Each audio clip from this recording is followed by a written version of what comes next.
प्राचीन भारत के इतिहास में कुछ ऐसे नाम हैं जो केवल एक युग के नहीं बल्कि संपूर्ण ज्ञान परंपरा के प्रतीक हैं। ऐसे ही एक विलक्षण वैज्ञानिक और दार्शनिक थे नागार्जुन। वे न केवल रसायन शास्त्र और आयुर्वेद के महान आचार्य थे बल्कि तांत्रिक साधना, धातु विज्ञान, औषध निर्माण और दर्शन में भी उन्हें अद्वितीय स्थान प्राप्त है। नागार्जुन का जन्म लगभग 7वीं से 8वीं शताब्दी के बीच माना जाता है। हालांकि इनका उल्लेख कभी कभी 2वीं शताब्दी के बौद्ध दार्शनिक नागार्जुन से मिलाकर भी किया जाता है, परंतु रसायन शास्त्र और आयुर्वेद के क्षेत्र में जिन नागार्जुन का योगदान रहा वे एक भिन्न व्यक्तित्व थे। इनका जीवन और कार्य उत्तर भारत, विशेष रूप से मगध और दक्षिण के कुछ हिस्सों में केंद्रित रहा। नागार्जुन को आयुर्वेद का अद्वितीय चिकित्सक माना जाता है। वे केवल सिद्धांतों में नहीं बल्कि व्यावहारिक प्रयोगों में भी निष्णात थे। उन्होंने धातुओं, खनिजों और वनस्पतियों से औषध निर्माण की ऐसी प्रणाली विकसित की जो आज भी आयुर्वेद में रसशास्त्र के नाम से जानी जाती है। रसशास्त्र एक विशेष शाखा है जो धातुओं, पारा, पारद, गंधक और विभिन्न खनिजों के शोधन, संयोजन और औषध निर्माण की प्रक्रिया पर आधारित है। नागार्जुन ने इन पदार्थों को जीवों के शरीर में उपयोग योग्य बनाने की तकनीक विकसित की, जिसे मारण, भस्मकरण और संस्कार जैसे शब्दों से जाना जाता है। उनका मानना था कि केवल जड़ी बूटियों से बनी औषधियां सीमित होती हैं। यदि धातुओं और खनिजों को भी सही प्रक्रिया से संस्कारित किया जाए तो वे रोगों को जड़ से मिटा सकते हैं। यह विचार तत्कालीन चिकित्सा जगत में क्रांतिकारी था। नागार्जुन की रचनाओं में रस रत्नाकर, कक्षपुट तंत्र, आरोग्य मंजरी, योगसार आदि प्रमुख हैं। इन ग्रंथों में उन्होंने न केवल औषध निर्माण की विधियां दी हैं बल्कि शारीरिक और मानसिक स्वास्थ्य की समग्र अवधारणा को भी विस्तार से समझाया है। इस श्रृंखला के अगले भागों में हम जानेंगे नागार्जुन के रसायन विज्ञान के प्रयोग, उनके द्वारा विकसित औषध निर्माण की विधियां, आयुर्वेद में उनकी अमूल्य देन, तंत्र और योग के साथ उनका गहन संबंध, और यह भी कि उनकी विद्या आज के युग में कितनी प्रासंगिक है।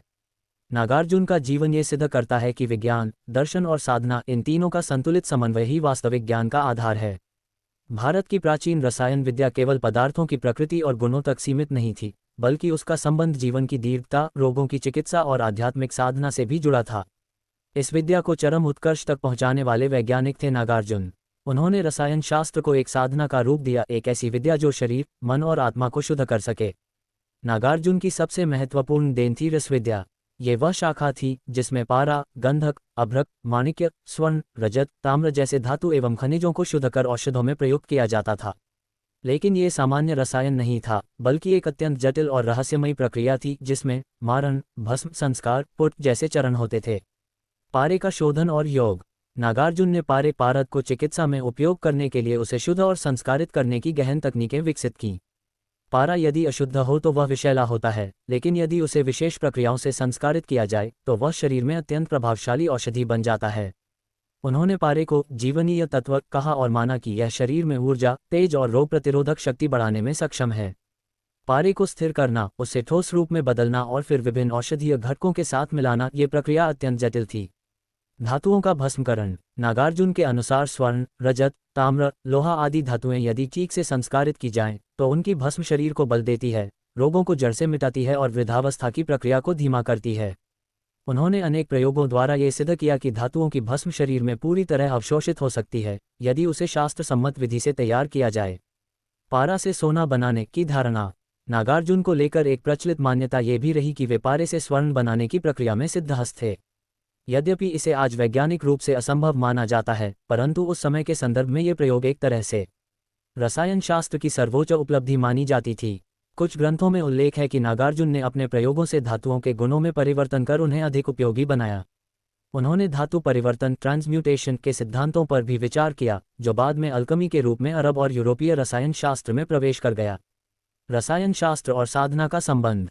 नागार्जुन का रसायन शास्त्र केवल भौतिक प्रयोग नहीं था, वह एक साधना थी जिसमें योग, ध्यान और मंत्रों का प्रयोग भी आवश्यक था। उन्होंने पुट विधियों में अग्नि की तीव्रता, कालगणना, औषधियों की मौसमी उपस्थिति और मानसिक अवस्था तक को महत्वपूर्ण बताया। उनकी रचनाओं में कक्षपुट तंत्र जैसे ग्रंथों में ये दर्शाया गया है कि एक रसायनज्ञ को संयमी, विवेकी और तपस्वी होना चाहिए, तभी वह सफलतापूर्वक इन प्रयोगों को कर सकता है। इसीलिए रसायन शास्त्र को उस समय रससिद्धि कहा जाता था, जो केवल ज्ञान नहीं बल्कि एक साधनात्मक अवस्था थी। नागार्जुन को केवल एक रसायन शास्त्री के रूप में देखना उनके ज्ञान की सीमा को कम आंकना होगा। वे एक ऐसे वैद्याचार्य थे जिन्होंने आयुर्वेद को केवल जड़ी बूटियों की चिकित्सा पद्धति से ऊपर उठाकर उसे धातुओं, खनिजों और रसायनों के माध्यम से उपचार की एक नई दिशा दी। इस दिशा को ही आज हम रसशास्त्र के नाम से जानते हैं। रसशास्त्र, आयुर्वेद की परिष्कृत शाखा। रसशास्त्र वह विधा है जिसमें पारद, पारा, गंधक, सल्फर, लौह, अभ्रक, ताम्र, स्वर्ण और अन्य खनिजों एवं धातुओं को विशिष्ट शोधन एवं मरण प्रक्रियाओं द्वारा औषधि में रूपांतरित किया जाता है। नागार्जुन ने इसे वैज्ञानिक पद्धति से स्थापित किया। उनका उद्देश्य था दीर्घायु, बल, बुद्धि और आरोग्य की प्राप्ति। उन्होंने यह माना कि केवल वनस्पतियां ही पर्याप्त नहीं हैं। शरीर की जटिल बीमारियों का इलाज तब तक संपूर्ण नहीं हो सकता जब तक हम धात्विक तत्वों का संतुलन शरीर में स्थापित न करें। नागार्जुन की औषध निर्माण की विधियां। नागार्जुन द्वारा विकसित कुछ प्रमुख विधियां निम्न हैं। शोधन प्रक्रिया, धातुओं और विषैले खनिजों को शरीर में उपयोग योग्य बनाने के लिए विशिष्ट शोधन तकनीकों का प्रयोग। मारण प्रक्रिया, धातुओं को भस्म में परिवर्तित कर उसे औषधि के रूप में प्रयोग करना। संस्कार, औषधि को रोग विशेष के अनुसार रूपांतरित करना। क्वथन, अवलेह, चूर्ण, लोह, भस्म, ये सब आयुर्वेदिक औषधि निर्माण की श्रेणियां हैं जिन्हें नागार्जुन ने अत्यंत वैज्ञानिक ढंग से परिभाषित किया। उनकी रचनाएं जैसे रस रत्नाकर, आरोग्य मंजरी और योगसार केवल ग्रंथ नहीं हैं, बल्कि वे प्रयोगशालाओं के मैनुअल के समान हैं। इनमें उन्होंने पदार्थों के गुण, मात्रा, सेवन विधि, रोग विशेष में प्रयोग और औषधि की मर्यादा तक का उल्लेख किया है। चिकित्सा का उद्देश्य केवल रोग का उपचार नहीं। नागार्जुन के दृष्टिकोण में चिकित्सा केवल शरीर के रोगों को दूर करना नहीं था, बल्कि मानव को उसके संपूर्ण स्वास्थ्य, दीर्घ जीवन और आध्यात्मिक उन्नति के लिए तैयार करना था। इसीलिए उन्होंने आयुर्वेद को आत्मिक साधना और योग के साथ जोड़ा। उनकी चिकित्सा प्रणाली में शरीर, मन और आत्मा का सामंजस्य आवश्यक था। औषधि केवल शरीर को ठीक करती है, परंतु आहार, आचरण और संयम जीवन को स्वस्थ रखते हैं। योग और ध्यान के बिना आयुर्वेद अधूरा है। नागार्जुन की विद्वता केवल रसायन शास्त्र और आयुर्वेद तक सीमित नहीं थी। वे तंत्र, योग और आध्यात्मिक साधना के भी महान आचार्य थे। भारतीय परंपरा में ज्ञान केवल लौकिक उद्देश्य तक सीमित नहीं माना जाता, बल्कि उसका अंतिम लक्ष्य आत्मबोध और मुक्ति होता है। नागार्जुन इसी समग्र दृष्टिकोण के प्रतिनिधि थे। तंत्र साधना और नागार्जुन का संबंध प्राचीन तांत्रिक परंपराओं से भी रहा है। उन्होंने रसायन शास्त्र और तंत्र विद्या के माध्यम से शरीर को एक दिव्य साधन के रूप में देखा। उनका मानना था कि यदि शरीर को शुद्ध, स्वस्थ और शक्तिशाली बनाया जाए तो योग और तांत्रिक साधनाओं में चमत्कारी परिणाम मिल सकते हैं।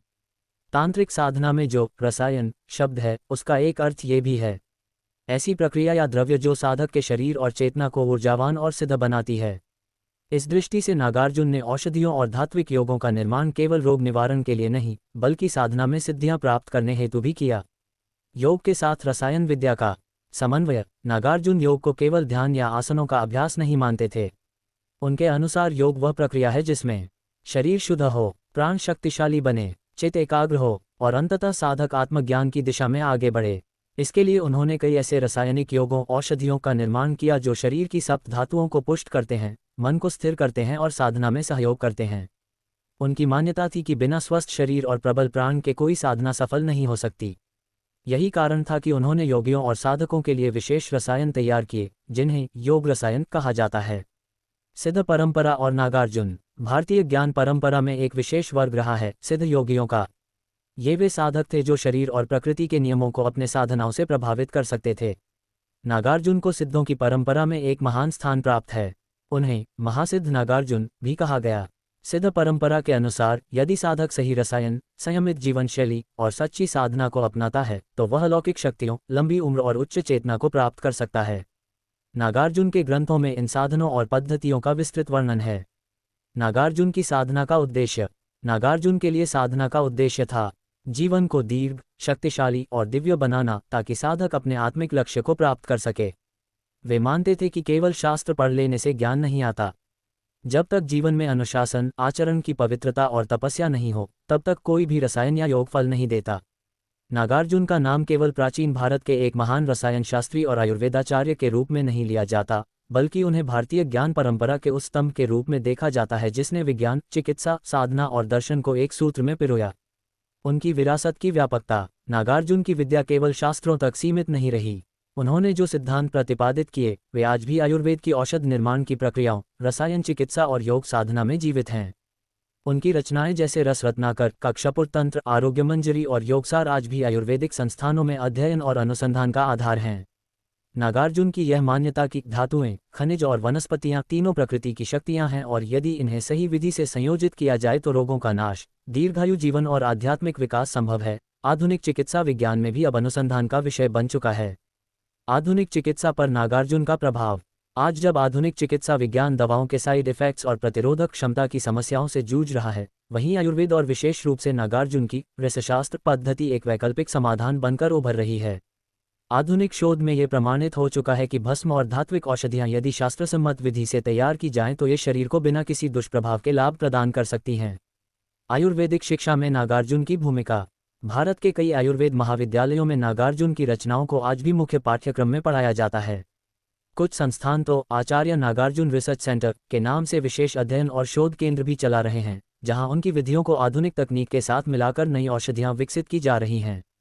आध्यात्मिक परंपरा में स्मरण। नागार्जुन केवल एक वैज्ञानिक नहीं, एक तपस्वी साधक भी थे। उन्हें तांत्रिक योग, सिद्ध साधना और रसायन विज्ञान का समन्वयक माना जाता है। सिद्ध योगियों की परंपरा आज भी उन्हें गुरु रूप में पूजती है। नेपाल, तिब्बत, दक्षिण भारत और महाराष्ट्र के कई योगियों और नाथ संप्रदायों में नागार्जुन का विशेष आदर है। नागार्जुन से आज क्या सीख सकते हैं? ज्ञान और साधना का संतुलन। उन्होंने दिखाया कि सच्चा विज्ञान आत्मिक साधना से जुड़ा होता है। प्रकृति के साथ समन्वय, वनस्पति, धातु और खनिज, ये सब मानव के सहयोगी हैं, दुश्मन नहीं। अनुसंधान और प्रयोग की भावना। उन्होंने प्रयोगों के माध्यम से नए आयाम खोले, जिससे चिकित्सा और योग में क्रांति आई। स्वदेशी चिकित्सा पर गर्व। वे आत्मनिर्भरता के प्रतीक थे। उनकी विद्या में स्वदेशी ज्ञान और परंपरा की शक्ति थी।